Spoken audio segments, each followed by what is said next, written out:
안녕하세요. 간호사로 일하고 있는 30대 여자입니다. 우리를 시험에 들게 하지 마시고 다만 악에서 구원하소서. 여러분은 인생에 있어서 가장 어려운 시험이 뭐였었나요?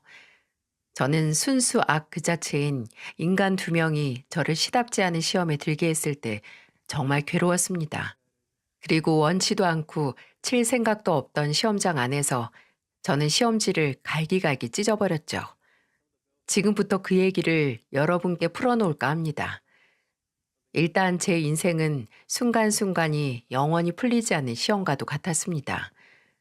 지금까지 제가 살아온 성장 스토리를 듣고 저를 측은하게 바라보지 않거나 제게 대체 무슨 이야기를 해야 할지 고민하지 않았던 사람이 없을 정도로 꽤나 척박한 인생을 살아왔어요. 이제는 기억도 잘 나지 않는 캐캐묵은 이야기고 솔직히 기억해봤자 별로 좋은 게 없긴 해요. 제가 초등학교 3학년 때 아버지께서 교통사고로 돌아가시고 어머니는 저를 혼자 키울 자신이 없으셨는지 홀로 사시는 할머니께 저를 맡기고 도망을 가셨어요. 그때는 이제 얼굴도 잘 기억이 안 나는 어머니가 저를 두고 도망갔다는 것도 알지 못했죠. 할머니는 늘 제게 공부 열심히 하고 밥 잘 먹고 착하게 있으면 어머니께서 절 데리러 올 거라고 하셨지만 그렇게 말했던 할머니 또한 혼자서 저를 키울 자신이 없으셨나 봐요. 아들은 일찍 먼저 가고 다 늙어서 손주를 키워야 한다는 부담감에 할머니께서는 새벽에 집에서 극단적인 선택을 하셨고 그걸 발견한 전 평소 얼굴을 알고 있던 옆집 아주머니에게 가서 도움을 요청했던 기억이 나요. 그리고 세상에 홀로 남은 저는 보육원에 맡겨지게 됐습니다. 그때는 아무도 저를 원하지 않는다고 생각을 했어요.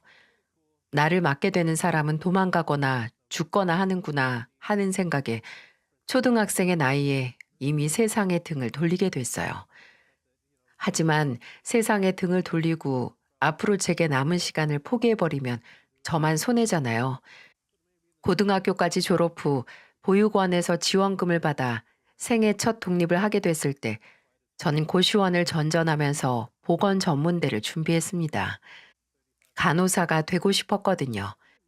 어쨌든 세상에 절 책임져 줄 사람은 하나 없고 비빌 언덕 하나 없다는 건 너무나 피할 수 없는 사실이니까 내가 나를 책임질 수 있게 되려고 했어요. 1년 동안 고시원에 살면서 아르바이트를 2개, 3개씩 하면서 돈을 모았습니다. 남는 시간에는 전문대 입시 공부를 했고 모으는 돈은 학원비, 교재비를 제외하면 모두 등록금을 위해 저축을 했어요.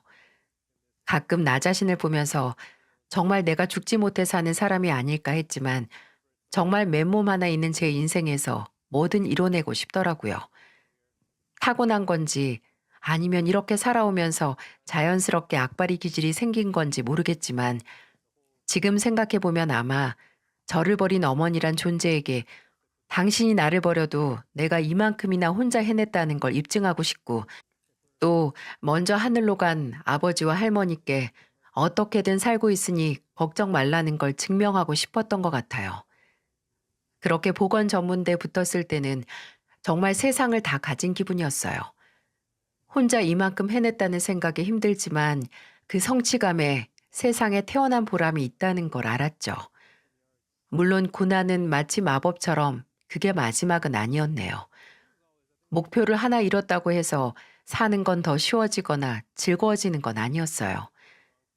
대학에 들어가니 배워야 하고 공부할 건 산더미인데 또 돈 들어갈 곳은 그만큼 늘어났으니 학교를 다니면서도 계속 아르바이트를 해야 했고 방학이면 아예 숙소가 제공되는 휴게소에 들어가서 방학 내내 일을 해서 돈을 모았어요.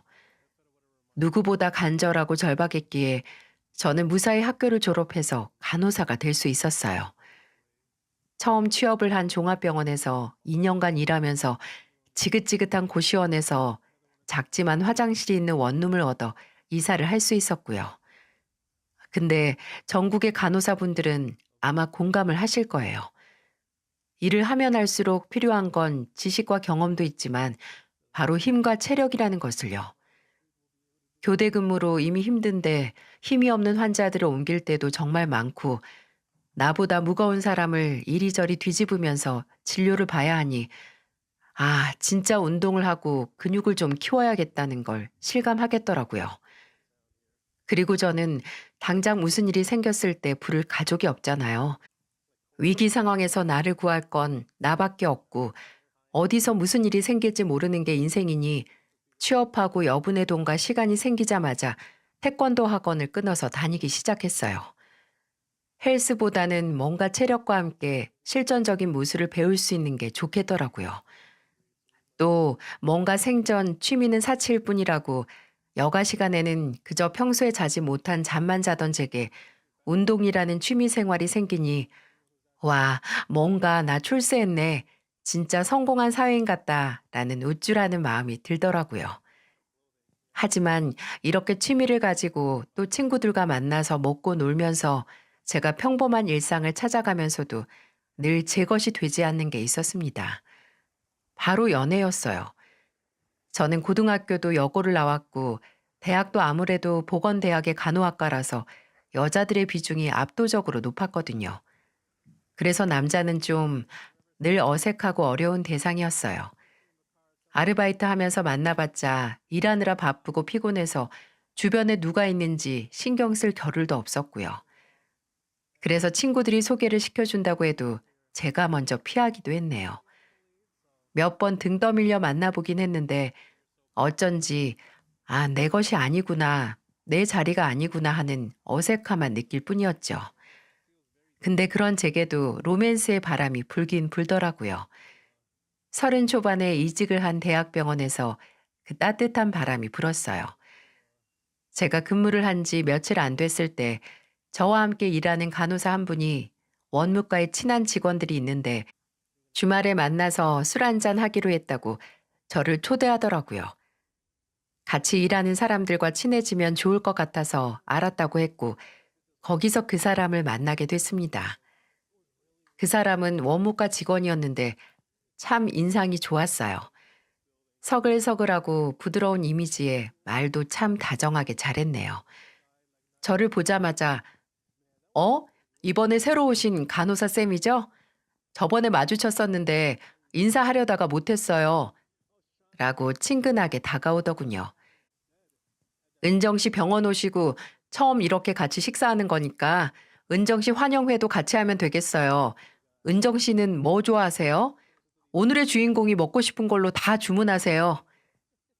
아무래도 저는 좀 좁게 자라온 터라 사람에게 먼저 다가가는 걸 잘 못하고 무뚝뚝한 편인데 그 사람은 마치 저를 몇 년 봐온 사람처럼 잘 웃고 뭐든지 대화로 끌어내서 저를 편하게 해주었어요.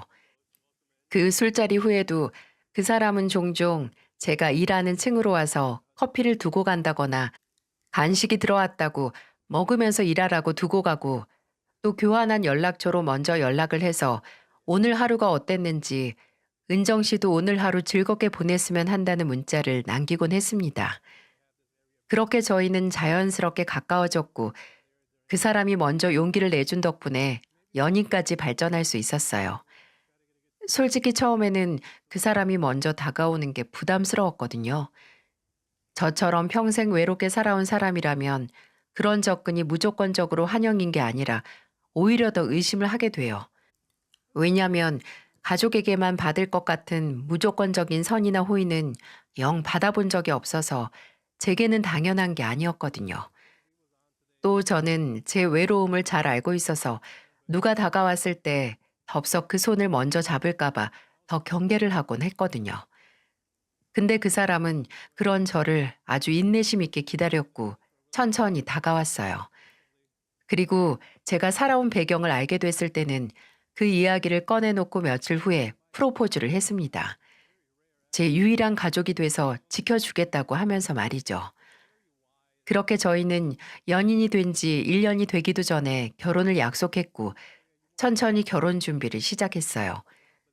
남편은 처음으로 제게 안락한 울타리가 되어 주었고 또 제가 힘들거나 맛있는 걸 먹거나 아니면 즐거울 때 먼저 떠올리게 되는 사람이었어요.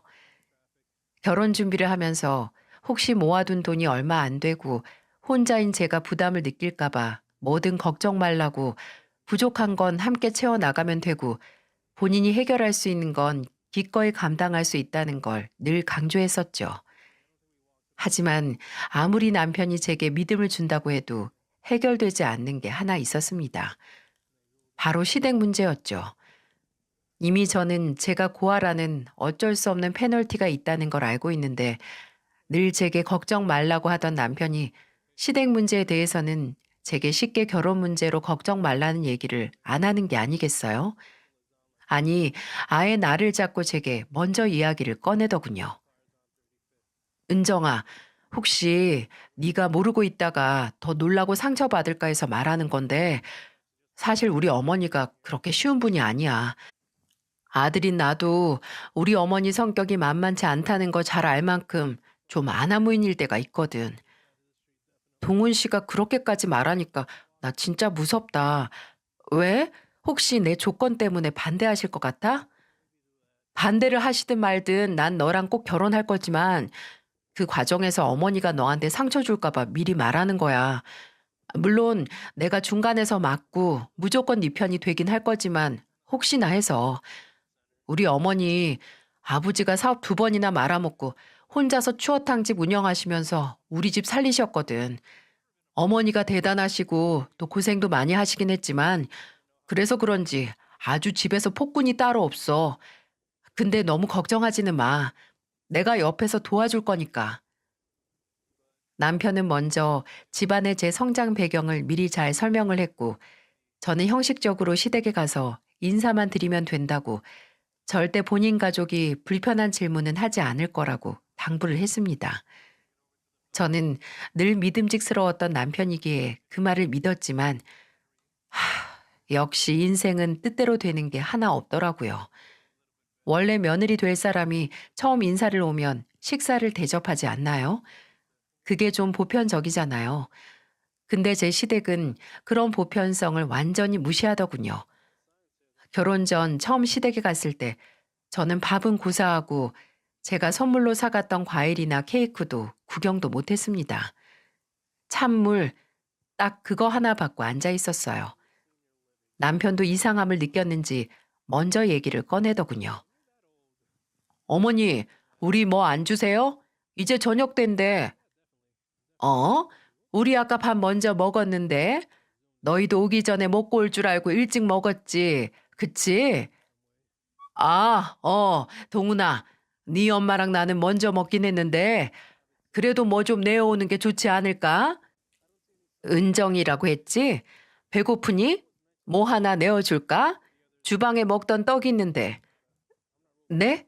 아니요. 전 괜찮습니다. 심통난 고양이 같은 인상의 시어머니와 그 옆에 눈치 보면서 앉아있는 시아버지. 벌써부터 이 결혼이 힘들 것 같다라는 생각이 들었네요. 아니나 다를까 남편이 전에 누누이 먼저 제 사정을 이야기하고 불편한 질문은 절대 못하게 일러뒀다고 했는데 그 주문은 씨알도 먹히지 않을 것 같더라고요. 고등학교 졸업하고 나서 혼자 살았으면 밥벌이는 어떻게 했니? 너 설마 돈 번다고 이상한 일도 한 건 아니겠지? 아니요. 카페 아르바이트랑 독서실 총무, 음식점 서빙이랑 택배 상하차 아르바이트 했었어요. 부끄러울 만한 일은 맹세코 한 번도 한 적 없었고요. 어머니, 제발 질문 좀 가려가면서 하세요. 그게 지금 사람 앉혀두고 할 소리예요? 허, 얘는 그냥 고생했다니까 혹시나 싶어서 그러는 거지. 젊은 애들 중에 그러는 애들이 많다니까. 그거 다 헛소리들이에요. 은정이만큼 성실하게 살아온 애 없고요. 아유, 그래, 너 잘났다. 지금은 간호사라고 했지? 그럼 연봉은 어떻게 되려나? 그래도 간호사인데 벌이는 나쁘지 않겠지? 너 우리 집에 시집 오면서 뭐 해올 수 있니?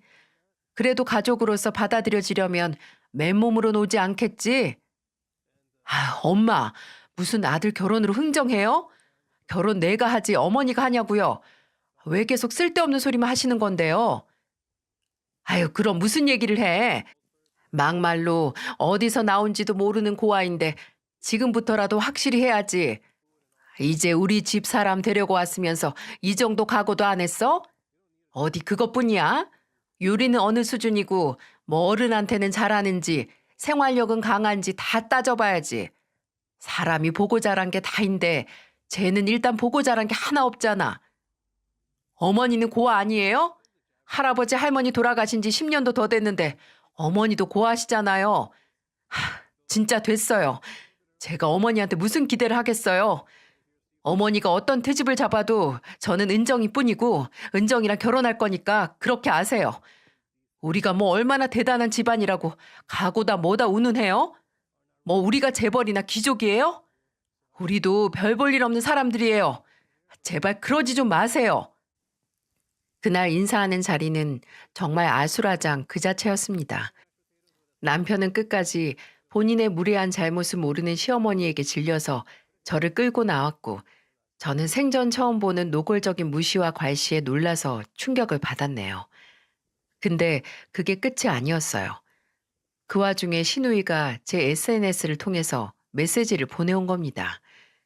시댁에 간 날 신우이는 자취를 하던 중이라서 얼굴은 못 봤지만 남편에게 들어서 신우이가 있다는 건 알고 있었거든요. 처음에는 자기소개를 하면서 오빠 잘 부탁한다. 이제 가족이니까 잘 지내보자. 뭐 이런 메시지만 보내왔어요. 저도 그래도 나를 환영하는 가족이 한 명은 있구나 했는데 그게 아니었더라고요. SNS를 통해 제게 연락처를 받아간 신우이는 연락을 하고 며칠 후에 정말 기상천외한 메시지를 보내왔어요. 언니, 이런 말해서 민망한데 혹시 나 1,000만 원만 빌려줄 수 있어요? 아니, 내가 타던 차가 고장이 났는데 수리도 불가능하다고 해서 중고차 알아보고 있거든요. 근데 오빠는 못 빌려준다고 해서 언니한테밖에 부탁할 사람이 없네요. 나 금융권에서 일해서 돈 잘 버니까 걱정 말고 빌려줘요.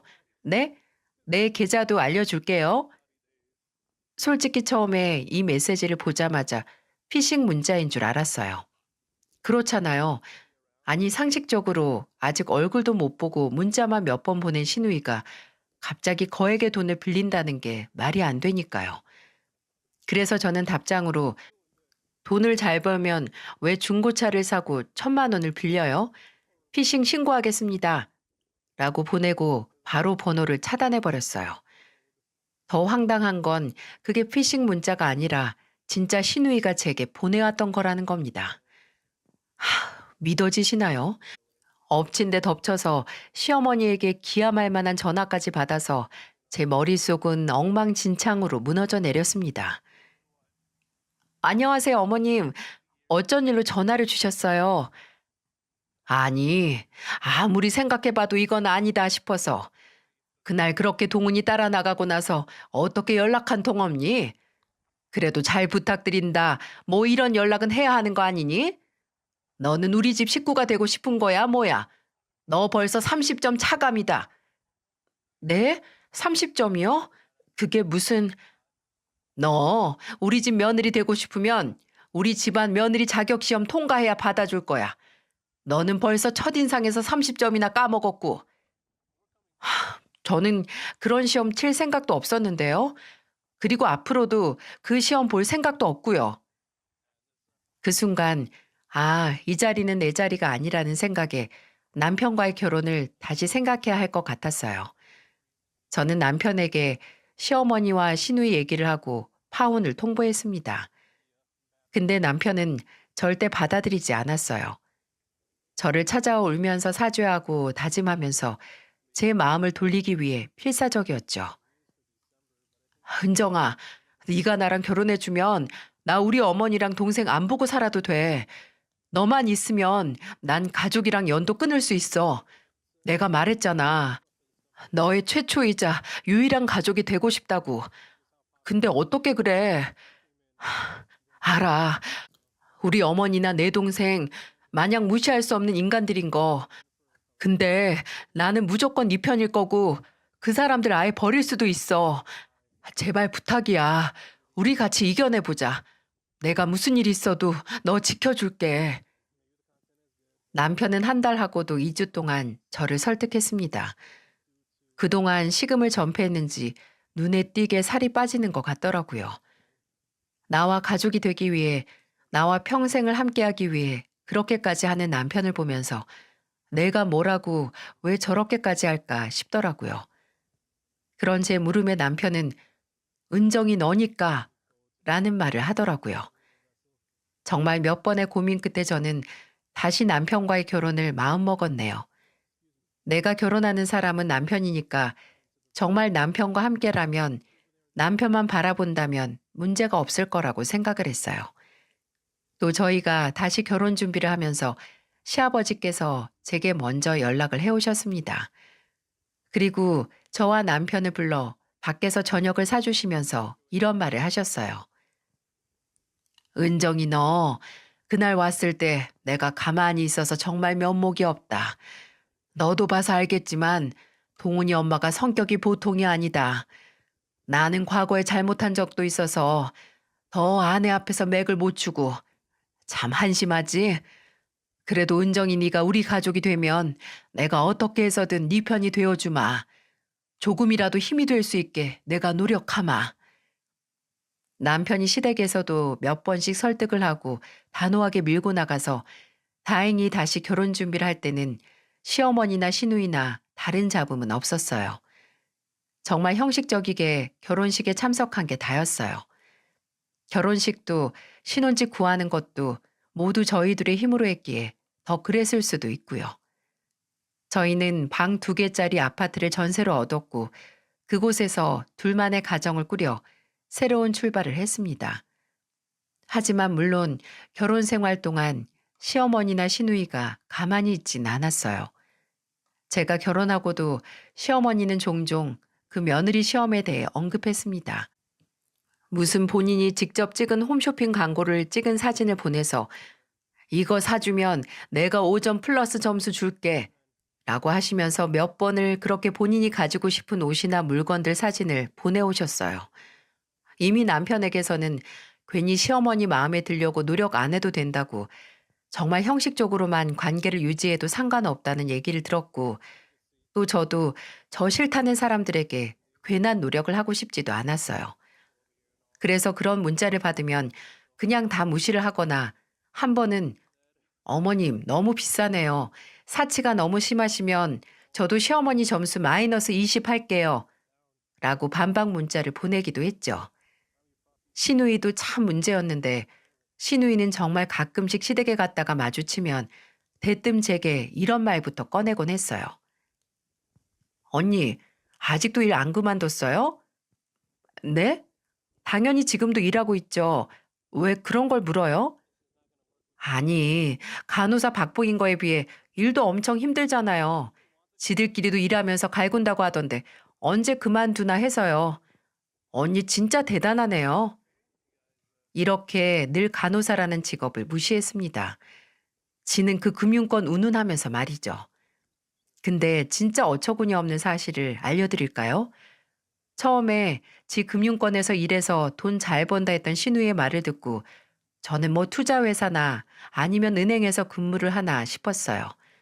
근데 알고 보니 남편에게 들었을 때 그 대단한 금융권의 실체를 알 수 있었죠. 바로 제4금융회사에서 추심 업무를 보는 직원이었던 거예요. 사채업하는 회사에서 이자 못 내고 돈 못 갚는 사람들한테 전화해서 무섭게 쪼아대고 독촉하는 일이요. 그걸 금융권이라고 포장해서 눈꼴시게 잘난 척을 하고 저를 무시한 겁니다.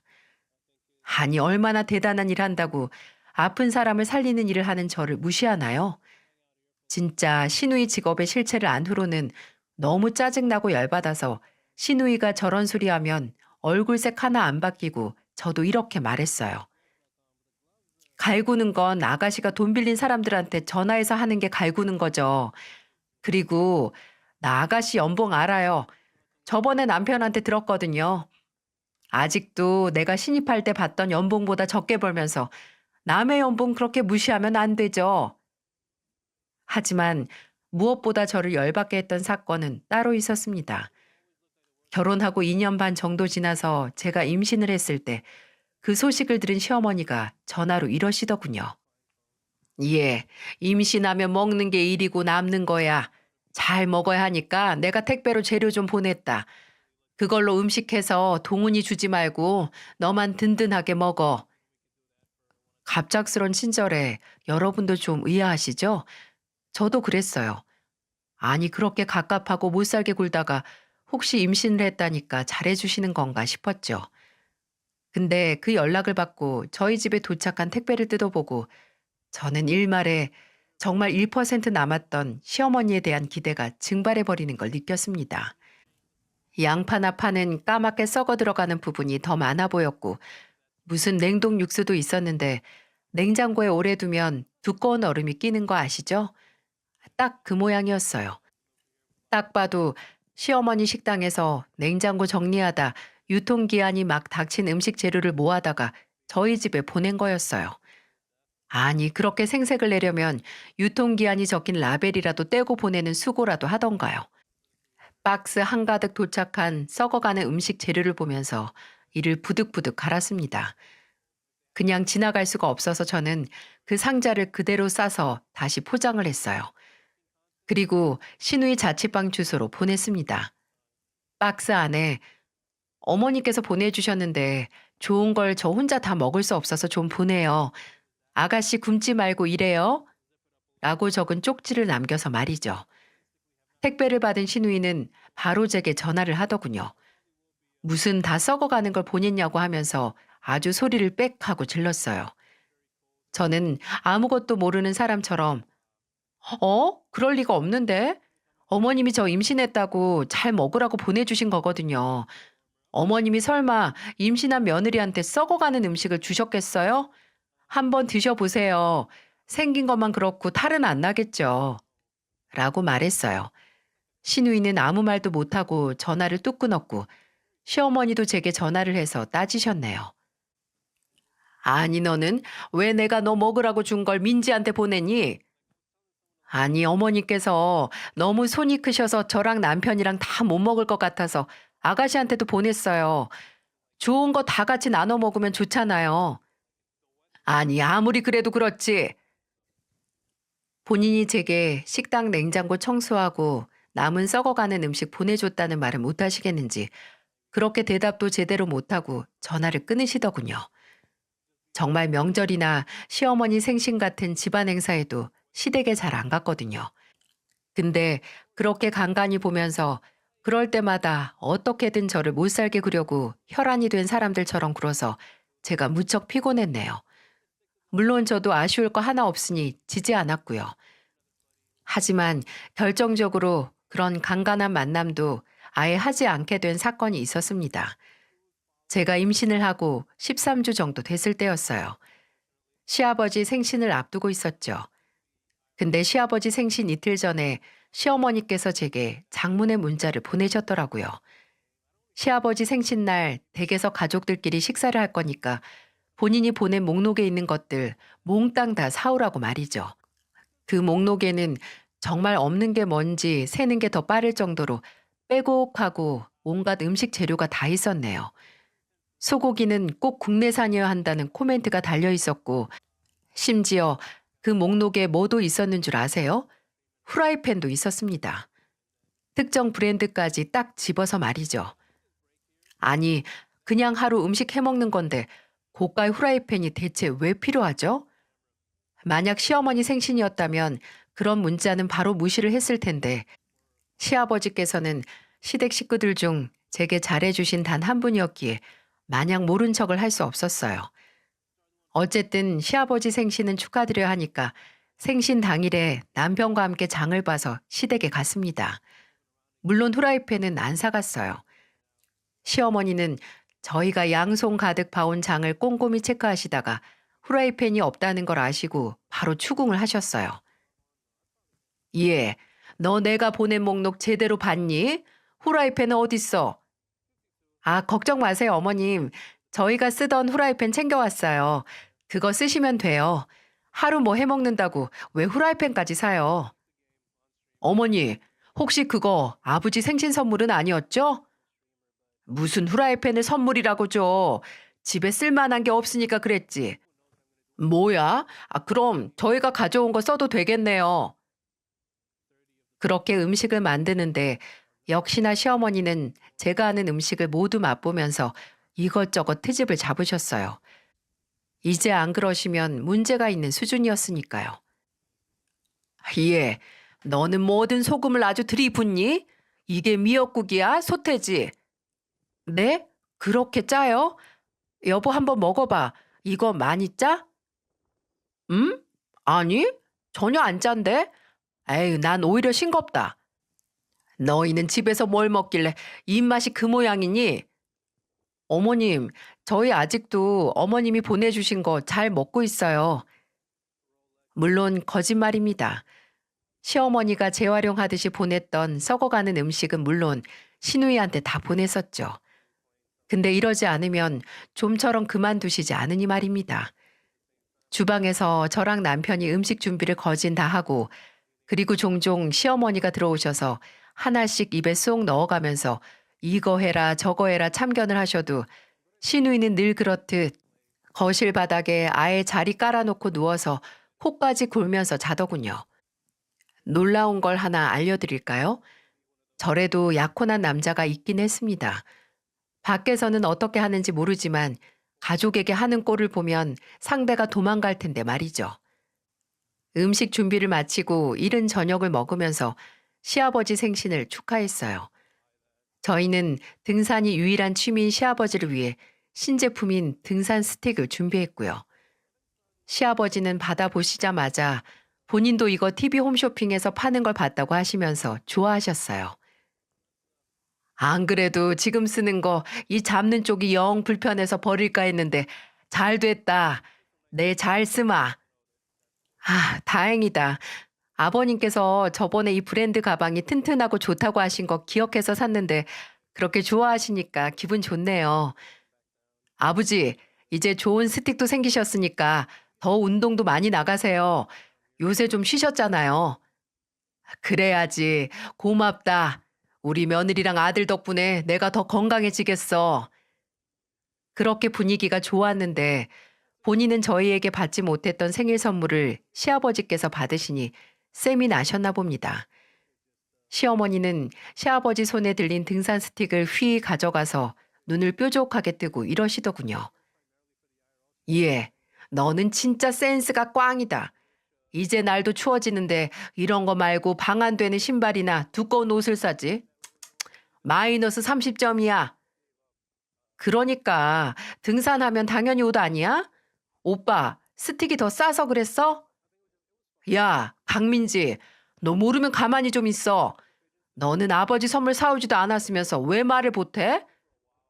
그래. 아니, 당신 왜 그래? 나는 좋기만 하구만. 은정아, 나는 정말 마음에 쏙 든다. 아유, 우리 아빠 새언니가 상처받을까봐 아주 전전긍긍하시네. 아빠는 왜 그렇게 새언니면 껌뻑 죽어? 새언니가 불행하게 살아왔다고 지금 편애해요? 너 입 안 다물어? 밥 잘 처먹고 정신이 나갔나? 왜 밑도 끝도 없이 시비야? 아니 내가 뭘. 오빠 진짜 웃긴다. 엄마가 왜 심통이 났는지 모르겠어? 오빠나 새언니나 엄마 생신에는 뭐 하나 사준 적도 없잖아. 그래, 민지가 말 한 번 잘했다. 은정이 너 나한테 옷 하나 사주고 뭐 화장품 하나 사준 적 있냐? 다른 집 며느리는 시애미한테 잘 보이려고 뭐 스파다 뭐다 데려가서 호강도 시켜주고 명품 지갑이다 가방 사바친다는데 쟨 어쩜 그런 게 하나 없니? 어머니, 정말 그 이유를 모르세요? 어머니 결혼 전부터 은정이 아무 이유 없이 마음에 안 들어 하시고 미워하셨잖아요. 근데 왜 은정이가 그런 어머니 마음에 들려고 노력을 해요? 그럴수록 더 나한테 잘했어야 점수를 따지. 됐다. 애비애미 없이 자란 애한테 뭘 바라겠니? 애초에 배우고 자란 거 하나 없는 애를 받아주면 안 됐었어. 맞아. 새언니 며느리 시험 통과도 못했죠? 나라면 그렇게 불행하고 외롭게 살았으면 길을 써서 그 시험 통과해서 예쁜 며느리 됐을 텐데 어쩜 좋아? 새언니 뱃속의 애도 지 엄마 때문에 가족들한테 밉보여서 외롭게 지들이 재개한 건 모르고 떠드는 꼴을 더는 못 봐주겠더라고요. 시누이가 제 배를 보면서 떠드는 걸 보다 저는 도저히 참지 못하고 손을 뻗고야 말았어요. 시누이 머리채를 한 손으로 잡아채고 밥상머리에 찍어 눌렀어요. 황 하는 소리와 함께 밥상이 뒤흔들렸고 신우이가 미처 비명을 다 지르기도 전에 잡은 머리채를 들어 올려서 이리저리 끌고 다니면서 고함을 질렀습니다. 건방지게 네가 왜 내 애 걱정을 해? 꼴값 떨고 있네. 사채일 하면서 불쌍한 사람들한테 뜯어낸 이자로 쥐꼬리만한 월급 받는 게 어딜? 야, 네가 나 고아인데 보태준 거 있어? 내가 고아인 게 뭐? 너같이 악취만 풀풀 나는 인성 갖고 있는 엄마한테 태어나서 그 쓰레기 같은 인성 그대로 담는 것보단 차라리 부모 없이 혼자 사는 게 훨씬 나아. 아, 아니 이거 좀 놓고 말해. 엄마, 엄마, 나 좀 살려줘. 어머머, 저게 뭐야? 저 미친년이 사람 잡네. 시어머니는 신우이 머리채를 뒤흔들며 끌고 다니는 제게 달려들더라고요. 그리고 똑같이 제 머리채를 잡아 뜯기 시작했죠. 근데 여러분, 혹시 기억하시나요? 제 취미가 태권도인 거. 결혼하고 나서 나가지 못했지만 이미 그 전에 태권도 성인반에서 3년 이상 수련을 했던 사람이었습니다. 시어머니가 제 머리채를 잡든 말든 제 균형은 흐트러지지 않았고 오히려 이번에는 신우의 머리통을 두 손으로 잡고 흔들었어요. 시어머니가 잡은 머리채는 제 것인데 오히려 신우의 비명소리가 커지는 겁니다. 아마 남편이 와서 시어머니를 뜯어 말리지 않았다면 저는 신우에게 발길질까지 했을 거예요. 남편은 제게 붙은 시어머니를 뜯어내 바닥에 내동댕이 쳤습니다. 그리고 제게 붙잡힌 신우의 뺨까지 사정없이 올려붙여서 자동적으로 제가 신우의 머리를 놓을 수밖에 없었죠. 시어머니는 바닥에 주저앉아서 처량하게 남편을 올려다봤고 남편은 그런 시어머니에게 눈길도 안 주고 말했어요. 너 뭐라고 했어? 뭐? 불행하고 외롭게 살아? 개소리 하지 마. 진짜 불행하게 산 건 본인들이 부끄럽게 사는지도 모르고 나대는 너랑 어머니야. 이제 도저히 못 참겠다. 어머니, 대체 왜 그러세요? 그렇게 사람 하나 붙잡고 무시하고 못 살게 굴면 어머니 인생에 무슨 도움인데요? 이 사람이 고아인 게 어머니한테 무슨 영향을 미쳤다고 아직도 그렇게 사람을 무시하냐고요? 동훈아, 너? 아니다. 됐어요. 이제 와서 무슨 소용이에요. 앞으로 은정이한테 어머니나 민지 제 얼굴 보고 살라고 할 생각도 없어요. 저도 어머니랑 어머니 쏙 빼닮은 쟤 보고 싶지 않고요. 진짜 같은 가족으로 엮여 있는 게 부끄러울 정도네요. 너 지금 제가 너 낳아준 부모보다 더 중요하다는 거야? 애초에 제가 있지만 않았어도 이럴 일은 아니요. 은정이가 없었어도 저 어머니나 민지랑 언젠가 연 끊고 살았을 거예요. 어머니 잘난 거 하나 없으세요. 뭐가 잘났다고 그렇게 사람을 부리고 싶어하고 대접받고 싶어하는지 도저히 이해를 못하겠어요. 이제 저도 은정이도 이 집에 발길도 하지 않을 테니까 평생 그렇게 사세요. 알겠어요? 남편과 저는 그대로 초토화된 시댁을 뒤로 한 채 나왔습니다. 시어머니는 바닥에 앉아서 끝까지 본인이 제일 억울한 사람처럼 울었고 시누이는 머리가 엉망인 채로 고개도 못 들었어요. 나중에 시아버지께서 제게 전화를 하셔서 그날 제대로 못 말려서 미안하다고 이제 여기 오지 말라고 하셨습니다. 지금까지 제가 시댁에 간간히 온 것도 대단하시다고 하면서요. 남편도 비슷한 소리를 했어요. 차라리 결혼하고 아예 저는 시댁 식구들과 만나지 않고 살았으면 이럴 일도 없었을 텐데 괜히 시간을 끌었다고 본인이 잘못했대요. 혹시 가족 없이 오래 산 제게 본인 말고 다른 가족들이 있는 게 낫지 않을까 해서 끝까지 일말의 희망을 품고 있었는데 다 부질없었다고 후회를 하더라고요. 뭐 틀린 말은 아니었습니다.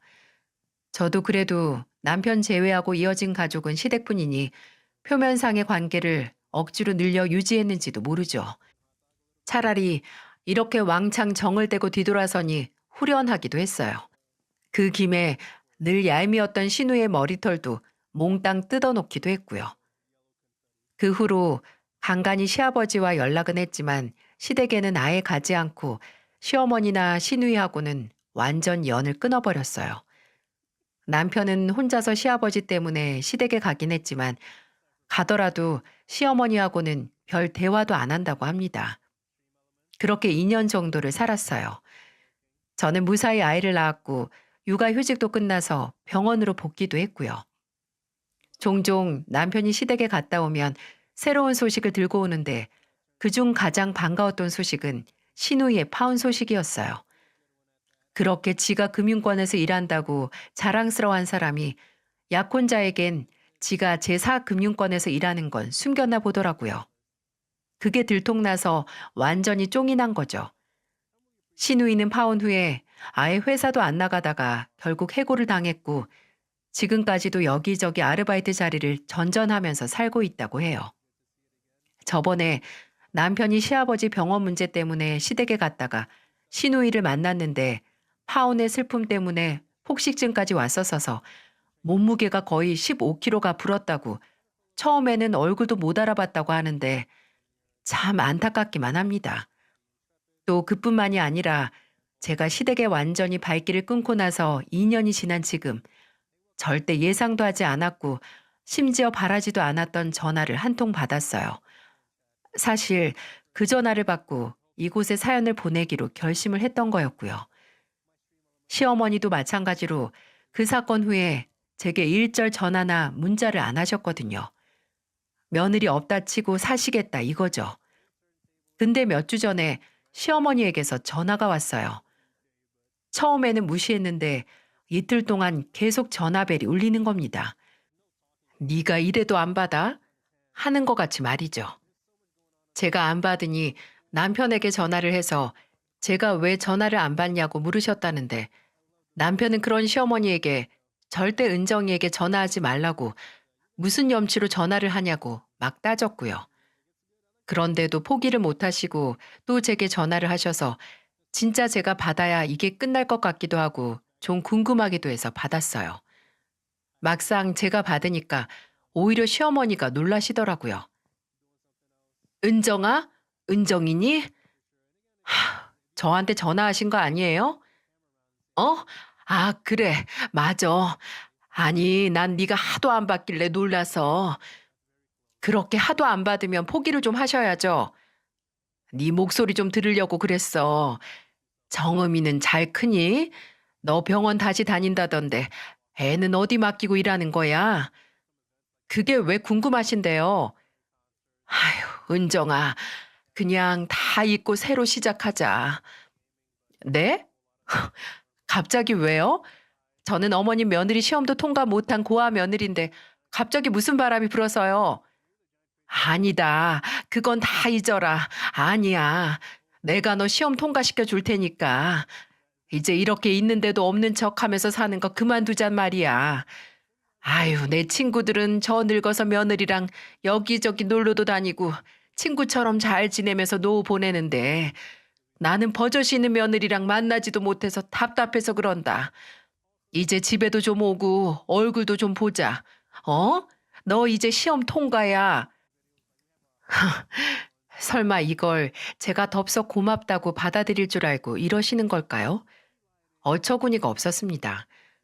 이제는 늙어서 외로우니 만나자는 게 정말 제게 미안하고 지은 잘못을 용서받기 위해 이러는 게 아니잖아요. 무슨 적선하는 것처럼 말하는데 오히려 잠잠해진 제 분노가 끌어오르는 효과밖에 내지 못했습니다. 저는 코웃음을 치면서 말했어요. 일 없어요. 저는 처음부터 그런 시험 본다고 원서 넣은 적도 없고 무엇보다 그쪽은 제 시어머니 시험에 통과를 못 하셨거든요. 그러니까 포기하세요. 저 그쪽 며느리로 살 생각 눈꼽만큼도 없어요. 아니, 적어도 제 화가 다 풀릴 때까지는 그쪽 얼굴 볼 일 절대로 없네요. 시험 점수 더 개판으로 받고 싶으면 앞으로도 계속 이렇게 귀찮게 전화하세요. 그 후로도 저는 시댁에 전혀 가지 않았습니다. 남편도 제게 감히 시댁에 가자는 말을 꺼내지도 못하고 그저 우리 세 식구만 서로 바라보고 의지하며 살자고 했어요. 저는 늘 누군가가 제 가족이 되고 울타리가 되어주길 바랬는데 제 스스로가 누군가의 울타리가 될 생각은 못했어요. 하지만 이제 제가 제 딸의 든든한 지원군이고 튼튼하고 그 어떤 비바람에도 무너지지 않는 울타리가 됐네요. 이미 완성된 가족 틈에 들어가서 환영받지 못한 채로 가족인 척 고통받는 게 아니라 제 스스로 가족을 만들어서 그 안에서의 행복을 찾는 게 저의 최선이고 제가 마침내 행복할 수 있는 길이었어요. 마침내 뼈를 깎아내는 과도기를 거치며 찾은 제 가족과 제 행복을 절대 놓지 않을 겁니다. 제가 누군가의 보살핌과 지켜짐을 받기보다는 누군가를 지켜내면서 얻는 행복이 더 크다는 걸 이제 잘 알거든요. 이 세상에 태어나 우리가 경험하는 가장 멋진 일은 가족의 사랑을 배우는 것이라는데 저는 마침내 남편을 만나고 그걸 배우게 됐어요. 또 동시에 어떤 가족은 차라리 평생 만나지 않는 게 더 낫다는 것도 알았고요. 한때는 주변에 지지고 볶으면서 사는 가족을 보면 저런 가족이어도 나도 그 가족의 일원이 되고 싶다고 생각했는데 그럴 필요가 없었어요. 어떤 일을 겪었든 지금 저는 제가 가족이라고 부를 만한 곳에서 행복하니까 말이죠. 험난한 여정이었지만 마침내 안식과 행복을 얻은 제 이야기를 들어주셔서 감사합니다. 앞으로 여러분의 인생에서 무슨 일을 겪든 끝에는 따뜻한 햇살이 가득하길 바랍니다.